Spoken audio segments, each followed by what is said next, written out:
Istirahat dulu lah, istirahat dulu. Banyak angin itu. Ngopi dulu, ngopi. Istirahat. Banyak angin. Malah bahaya nanti.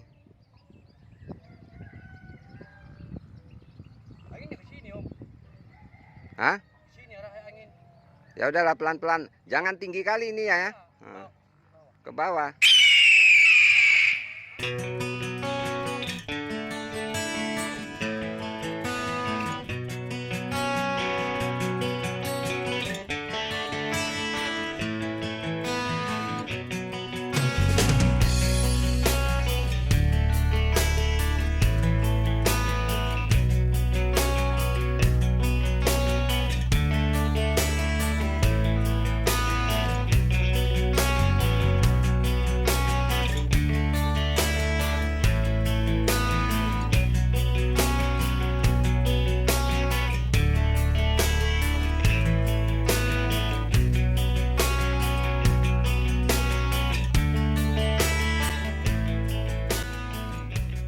Assalamualaikum warahmatullahi wabarakatuh, sahabat dan rekan tani sekalian. Saat ini kita akan melakukan penyemprotan herbisida pada jalur rambatan tanaman semangka kami. Jadi di sini kita menggunakan herbisida glifosat dan kita lakukan sepagi mungkin sebelum banyak angin ya, supaya nanti tidak terlalu menyebar kemana-mana. Dan nanti bagaimana teknik dan trik penyemprotannya akan saya videokan. Untuk penyemprotan rumput pada lorong rambatan semangka kami menggunakan herbisida glifosat. Dan di sini kita menggunakan merek dagang Sidafos. Kemarin memang kami di toko mencari merek dagang Basmilang tapi tidak dapat, sehingga ini yang kita gunakan Sidafos yang masih produksi dari Petrosida. Nah, kenapa saya menggunakan Sidafos atau Basmilang? Mengingat secara umum ya, kalau kajian teknis saya dari dulu bahwa bahan aktif glifosat yang diformulasi oleh Petrosida pada umumnya sangat bagus untuk lahan-lahan terbuka. Sebagai contoh, Basmilang atau Sidafos ini kalau disemprotkan pada gulma di lahan terbuka itu efeknya cepat, matinya juga cepat. Tapi kalau untuk lahan-lahan teduh yang ternaungi, misalnya di bawah kelapa sawit atau di bawah tanaman perkebunan, tapi ini kajian teknis saya ya, tanpa mau mendiskreditkan, yang paling bagus dan efektif digunakan itu merek seperti Rambo, Semat, dan Clean Up. Nanti teman-teman bisa buktikan di lapangan kalau dengan lahan terbuka bagusnya pakai yang mana dan merek apa. Tapi kalau saya sudah kaji-kaji, bagusnya kalau lahan terbuka seperti ini adalah glifosat 480 hasil dari formulasi Petrosida.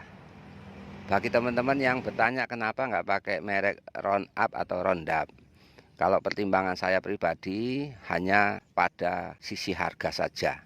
Karena merek Roundup itu kan harganya mahal.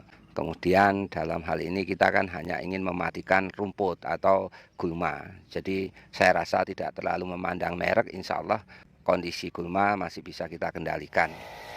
Nah, ini untuk penyemprotannya seperti ini ya, biar bebas melakukannya, upayakan dibuat dinding dari plastik atau sebagai pembatas sehingga larutan semprot itu tidak sampai mengenai tanaman atau jalur mulsa yang ditanami semangka.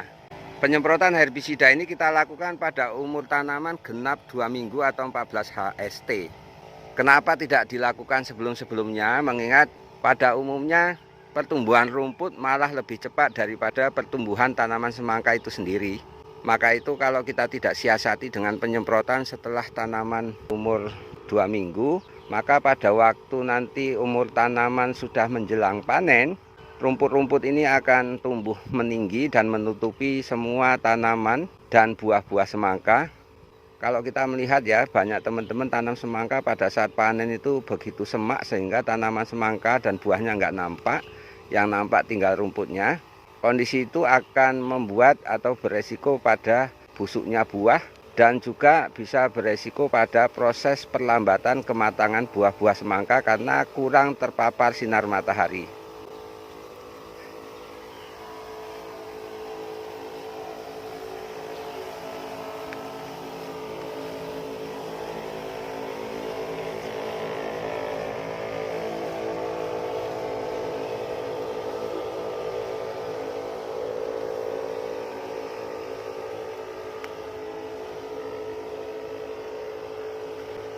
Dengan penyemprotan seperti ini diharapkan nanti pada saat tanaman sudah mulai berbuah bahkan hingga sampai panen, rumput lebih tertunda tumbuh sehingga kondisi lapangan tempat rambatan dan tempat buah-buah itu berada relatif bersih. Andai pun ada rumput, belum terlalu semak karena pertumbuhannya masih kecil atau belum sempurna menjadi gulma atau rumput dewasa. Kondisi ini akan menjaga tanaman terlindungi dari gulma, karena adanya gulma itu akan membuat pengaruh tingginya resiko kegagalan, terutama buah busuk atau kopior, ditambah lagi dengan buah mentah atau mengkal ya, artinya matang separuh. Kemudian hama tikus juga, di samping itu juga jamur dan gembos, serta beberapa resiko lain yang bisa disebabkan oleh faktor kondisi lingkungan, baik hama penyakit maupun cuaca dan iklim. Apalagi ini musim penghujan, dipastikan kondisinya akan selalu lembab. Apalagi kalau gulmanya begitu semak, ya otomatis bukan lembab lagi tapi basah terus, yang pada akhirnya akan membuat buah-buah semangka punya kualitas jelek, bahkan bisa rusak karena bocor ataupun gembos, ataupun terserang oleh jamur tembong atau jamur kulit buah. Kemudian perlu saya ingatkan dan tegaskan untuk sahabat dan rekan tani, bila ingin mengikuti cara yang kami lakukan, penyemprotan herbisida glifosat untuk mengendalikan gulma dan rumput di jalur rambatan tanaman semangka kita, minimal 7-8 hari jangan pernah melakukan penyiraman tanaman dengan sistem elep. Kalaupun mau melakukan dengan sistem langsung ke lubang tanam, karena dikhawatirkan dan bahkan akan terjadi kerusakan tanaman akibat mengalirnya sisa atau residu dari herbisida glifosat tadi sehingga terserap oleh tanaman. Untuk sementara ini saja yang bisa saya informasikan dari lahan semangka kami. Semoga ini bermanfaat bagi saya pribadi maupun keluarga. Saya Budiarto dari Kapongan, Situbondo, Jawa Timur, bersama SAS Jayalah Petani Indonesia. Barakallahu fikum. Wassalamualaikum warahmatullahi wabarakatuh. Usi, Rian, cek arah angin. Jadi jangan berlawanan sama arah angin, takutnya nanti kena tanaman ya. Udah gitu kalau angin terasa kencang berhenti.